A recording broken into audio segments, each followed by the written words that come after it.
Any YouTube content creator can relate to what's going on in this clip. In the sea of gaming related channels out there, you can easily feel like you've been swept away by the current as you attempt to keep on the surface while not drowning under the sea of other gaming channels, and the tide of the current gaming controversies and hit titles that people expect you to do. And now that I've set the mood of this game with that depressing realization, let's get to the content, shall we? Flame in the Flood is a survival game with roguelike elements that releases from early access on February 24th for $19.99. It has you take the role of Scout as she braves the elements and attempts to survive against everything nature has to throw at her. The game is made by the Molasses Flood, a team of industry veterans of games such as BioShock Infinite, Halo, and Guitar Hero. Can it scrape and claw its way into your gaming library aside games like Don't Starve? Or will it collapse before it's able to deliver on its gameplay mechanics? Well, that's what I, Dragnix, am here to answer. But before I begin, this key was obtained from Evolve PR for the purposes of review. That won't change my opinion in the end, but you should know that because of FTC guidelines, as well as the whole morals thing, you know? Now you've got two ways to play, a campaign mode and an endless mode. But to me, they're relatively the same in the end. Now you are Scout, and you get a mysterious dog companion named Aesop to start off your journey. Your job is simple. Find a way to stay alive, and make your way downriver in order to summon help, or find the resources that you need to, well, survive. And needless to say, that's easier said than done, as this world has undergone the equivalent of the tale of Noah's Ark. Whole cities and areas have been decimated by the rise of the tides, and now you've got to scavenge for resources and deal with nature herself. You do this by taking care of Scout and her 4 major stats: hunger, thirst, body temperature, and fatigue. Each stat must be taken care of, as any one stat dropping to 0 will mean that Scout will pass on from this mortal plane. On top of that, you can be afflicted with status ailments as well, such as breaking your leg being attacked by a wolf, or being more susceptible to the elements thanks to a nice quick storm shower. Each of these stats and afflictions has to be countered with an appropriate cure, such as food, clean water, and medicine. So yeah, your basic survival gameplay at its core here, with maybe the exception of body temperature, which is a nice complementary addition. And thus starts the adventure. You'll take your raft and try to maneuver the whitewater rapids and lazy rivers the game throws at you. You'll need to avoid those hazards so that your little pitiful raft doesn't sink to the bottom of the briny depths. As you make your way downriver, you'll run into unique areas that will provide you the supplies you need, and your choices of which places to stop at will be important. Some areas will have a better chance to find specific supplies than others, and the game has procedurally generated the map so that it's a different journey every time you play. And like every other survival game in existence, you'll need to survive by crafting gear in order to get through the hurdles the game throws at you. The crafting system is simple and straightforward, as you convert raw materials such as cattails and fishing lines into tools and usable items. As you craft something new, more recipes will pop up to give you more to craft, and you'll need to search high and low to find the materials that you need. Now, you have limited inventory space between you and Aesop, and you'll run back and forth from your raft to dump materials that you may need later. And sometimes you'll have to abandon a material just due to the lack of space you have. Luckily, there are upgrades that can improve this, but that's not as simple as it sounds. See, the game isn't necessarily willing to give you the exact materials you need. For example, one of my first priorities in the runs I had was to create a steel knife, so that I could make a bow in order to fight off the enemies that could tear me apart. And when you're attempting to get a specific set of materials, Lady Luck may not be on your side. With materials being reasonably tied to the game's location types, you may just not run across what you need right away. Now this is a double-edged sword. It does force you to adapt, hitting the themes of survival rather nicely. However, it can be really frustrating, especially if you end up with an ailment with a specific cure, and you just don't get a chance to run across a place with the material you need. And even if you do, you may not be able to get it, as a wolf pack, for example, may be guarding it, and early on, you've got no good way of dealing with that. The problem here is that it takes it too far for my tastes at times. Let me put it in perspective to Don't Starve. In Don't Starve, I feel like I could survive even if Lady Luck wasn't on my side, as long as I was willing to compromise and went about things smartly. Here, I do think Lady Luck has to be involved, as some of the specific nature of cures and items means that she can screw you over at your chance at living. Now for some people, they won't have any problems with this, and for those people, Flame in the Flood will deliver in this survival element. For me, it took it one step too far, even at the lower difficulty of the Traveler. And not from an everything is killing me option either, but more from a I would really love to make this knife, can you throw me a bone here?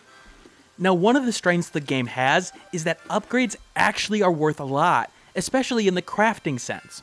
Some games don't really do well in terms of pushing the crafting element, in particular with food, as the raw materials at times can be just as viable as the crafted equivalent. That's not the case in Flood. Not only will you get significant benefit from cooked foods at fires, for example, but they will also remove chances of getting food poisoning or the various ailments.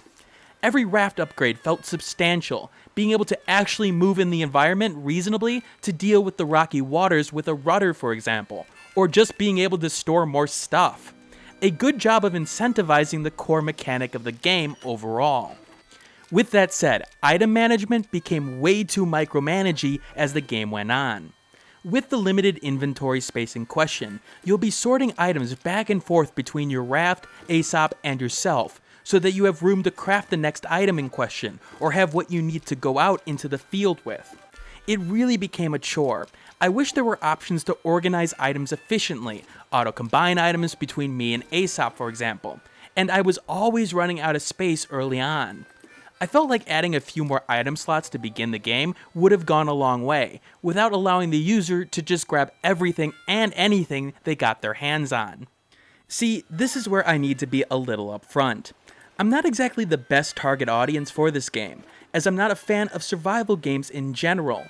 Yeah, there's a skill and element of intelligent survival that's involved, but a lot of these games turn more into a chore for me than actual fun and engaging gameplay, and Flame in the Flood was no exception. While it was nice to be forced to come up with solutions for a new situation, I just felt like the game was throwing me through the motions at times, like I was along for the ride more than dictating where I was going. It has that MMO-like factor, where you know you have to grind for this element or ingredient, and it's not exactly fun to do it along the way for me. Yes, it was nice to be able to set a spear trap to kill a boar and all, but I guess I was looking for a bit more in terms of being able to actually do something with the materials that I had. What if I made some bait and was able to use my stone knife to sneak up and kill him? That's where I think I have the major problem with this game. There wasn't an abundance of solutions to problems. It was usually one straightforward solution, and that's it. Creativity was limited, and frankly, I think these crafting games shine when you can let your mind run wild. Flame in the Flood felt very restrictive in that sense, and thus it didn't keep me engaged at all.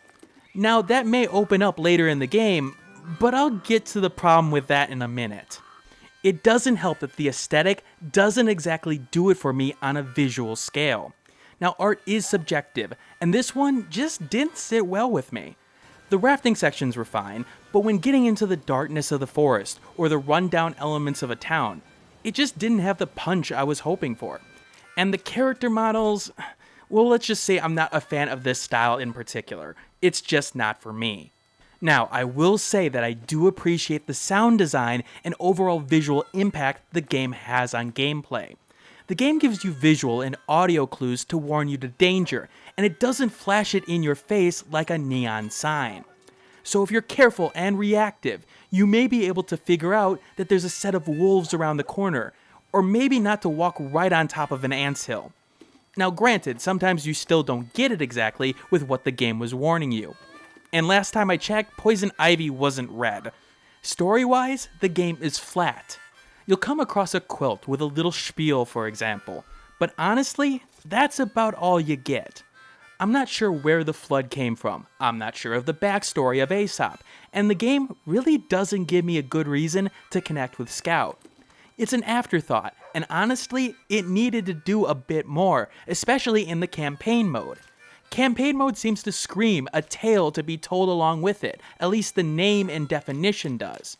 And Flame in the Flood failed miserably here. But sadly, there's one factor that came up in gameplay that's ultimately going to skew my opinion of the game, and that's the technical side of things. And not in the performance sense either. Performance was fine, and I really had no frame drops of any sort. I will admit, I wanted bindable keys, but you can do worse than the options menu the game presents, and it does have controller support. But no, I'm talking something a bit more serious here. Crashes, and in particular, unrecoverable gameplay situations.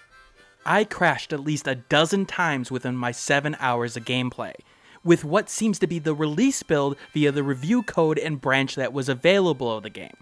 That's a major problem, and that wasn't even the major killer in the end. The killer was when 2 of those crashes led to what seemed to be unrecoverable states.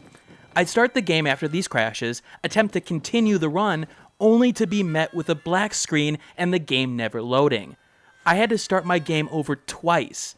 Actually 3 times, when somehow a snake bit me and put me within the environment, making it so that I couldn't move and unable to do anything about it.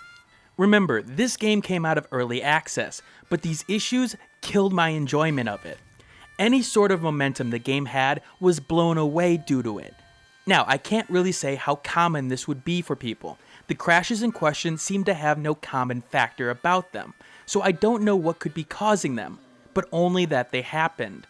Be very, very sure that if you attempt to get this game, that you look at other reviews and see if they had these type of technical issues like this as well, because you may get lucky, but if you're not, you may be cursing yourself at the end. Sadly, the flame in the flood extinguished before its radiant light could be appreciated. While the game still has some design and pacing issues regarding its survival gameplay, there was good elements that the game brought to the table in the survival genre. But they all get overshadowed by the technical experience problems that I had with the release version of the game. It sucks, as if these issues get fixed or were only isolated to me, then survival fans do have something they can appreciate in the pure realistic experience here. Sure, some people will call it unfair, but it does get the realism down. But the crashes and the corruption snuffed out its flame, and made a game that I can't recommend in the end. This is Dragnic signing out. Coming up next on the channel is my first impressions and review of Superhot. Look for that a day or 2 after this video airs. Anyway, try to tough out the rest of your day, and remember, keep on gaming. Hey everybody, thanks for watching. If you found this video useful, hit that like button, maybe share it with a friend. I write an appropriate Steam review that you can find in the description below for games on Steam, and I'll respond to any comments below regarding questions about the game and feedback about the video. If you want to see more content like this, hit that subscribe button, and you can check out my last video in the top left and a related video in the top right. You want to keep this channel running as well? Then consider supporting my work on Patreon, which you can find in the description below, along with my Google Plus page, Facebook group, and Twitter handle. This is Dragnic signing out, and keep on gaming.